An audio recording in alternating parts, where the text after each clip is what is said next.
This video will discuss how to feed your body and make your gut happy. Nutrition for body and mind is so much more than just food. Let's get right into it. Here you see the gut feeling food funnel. Let's start with the top and work our way down. This massive keyword here is the most important thing: variation. Food is broken down through certain pathways. If you eat the same thing over and over again, these pathways can become overloaded and cause problems. For instance, grains. If you eat grains every day, your grain breakdown pathway will not get any rest. Now, if you eat grains only once every 3 days, your body will have time to recover for the next round. That is why I love the 3-day rule. Choose 3 favorite breakfasts and alternate them. For example, day 1, a vegetable omelette, day 2, overnight oats, and day 3, a smoothie bowl, and at day 4, you start with what you had at the first day, so a vegetable omelette. You can do the same with your lunch. Then we see this massive glass of water here. A dry mouth or throat is a warning sign that you are dehydrated, so make sure you drink enough water throughout the day. Another sign is hunger. You may feel hungry, but do not realize it is actually thirst. So next time you are hungry, first drink 1 or 2 large glasses of water. Chances are that your appetite will be gone, or at least a lot less. But what does water do for our body? Water cleanses your body from waste and transports oxygen and nutrients throughout your blood to every cell in your body. If there is a lack of water, your blood becomes more viscous and all those processes go much slower. So, when you feel depressed, anxious, irritated, or dissatisfied, move around, breathe deeply, and drink a few glasses of water. When you feel tired for no apparent reason, drink 2 large glasses of water with a small pinch of Celtic sea salt or kelp to remineralize your body again. You can also start your day with this.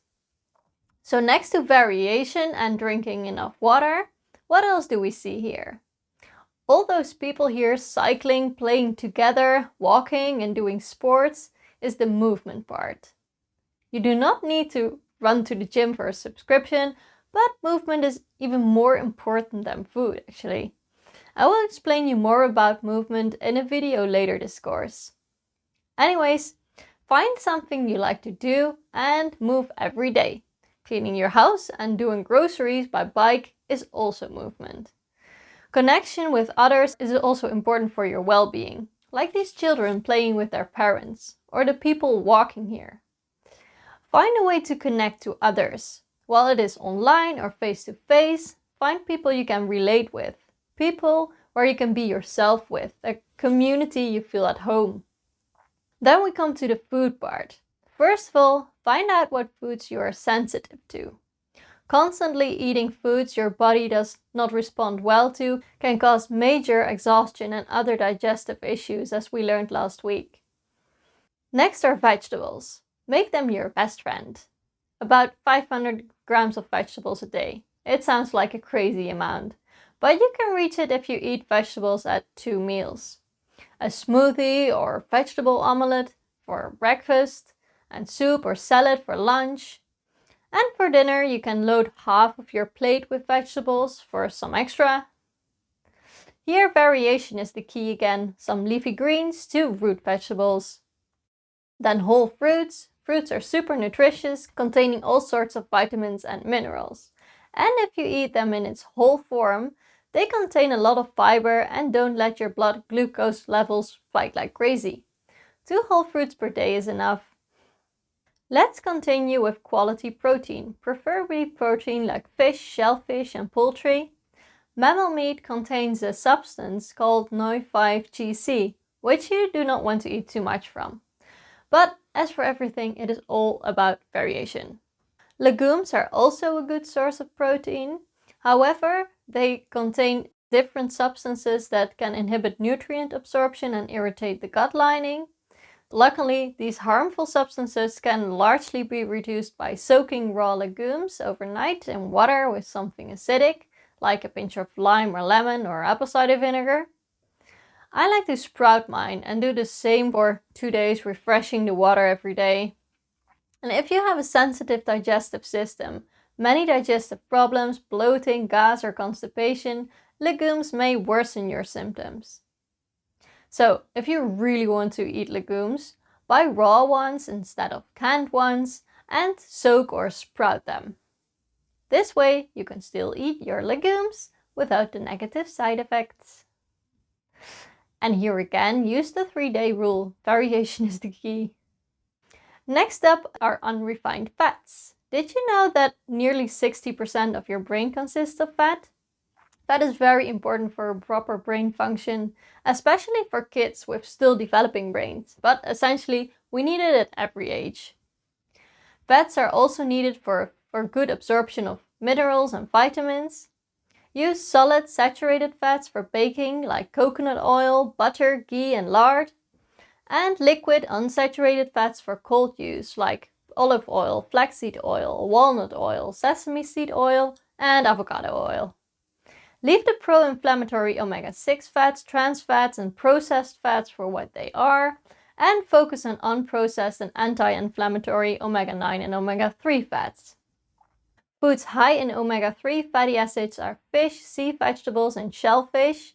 Omega-3 is needed for your cells to stay flexible and it inhibits inflammation. So try to eat fatty fish like herring, mackerel, sardines and salmon 2 times a week. If this is not possible for you, you can take an omega-3 supplement or fish oil. And if you are vegetarian or vegan, you can look for a good quality algae oil. Make sure it contains both EPA and DHA. Let's continue with unrefined grains. Unrefined grains still contain all the nutrients and fiber, which takes longer to absorb, and we are full for longer.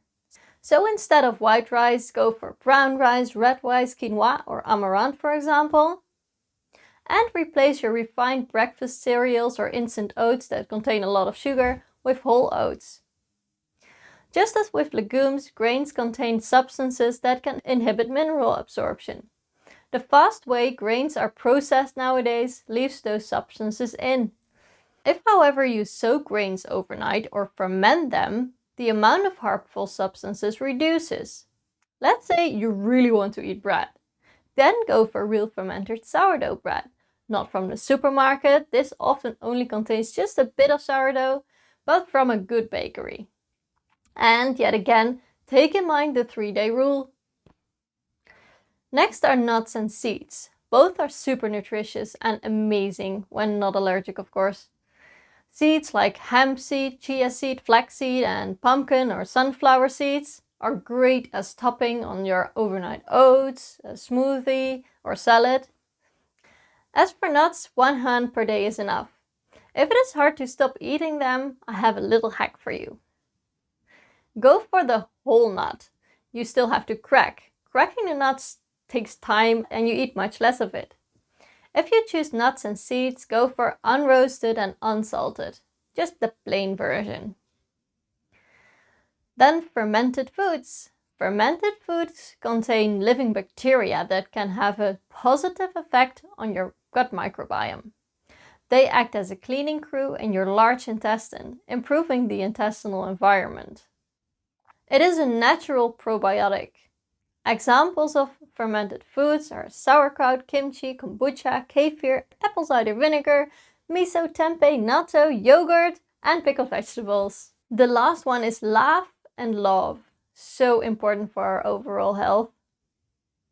Trying to not take everything too seriously and laugh about it.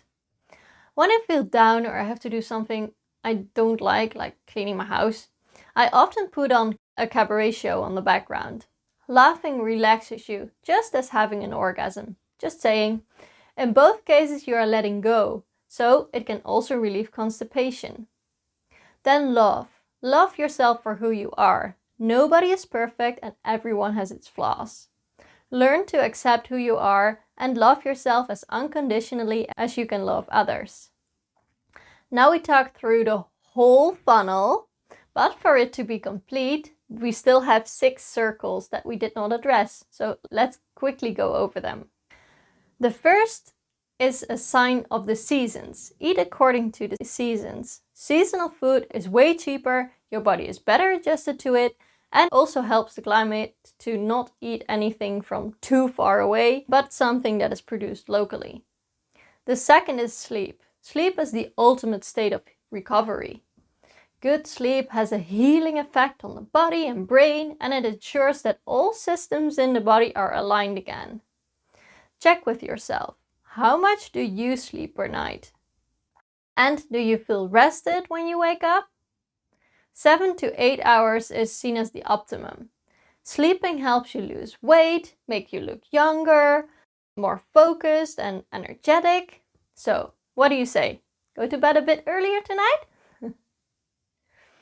You remember the rich method? Relax before your meal to come in a rest and digest state, either through deep breathing or praying. Eat intermittently, 2 to 3 meals a day to give your body some rest. Chew your food well, about 30 times per bite. And instead of eating in front of the TV, focus on your food and listen to music or look out of the window. Lastly, eat while hungry, so the right enzymes and digestive juices are made for you to digest your meal. So, now you know how to feed your body and make your gut happy. Use this as your guideline. Print out the PDF and stick it to your fridge so you can look at it every day.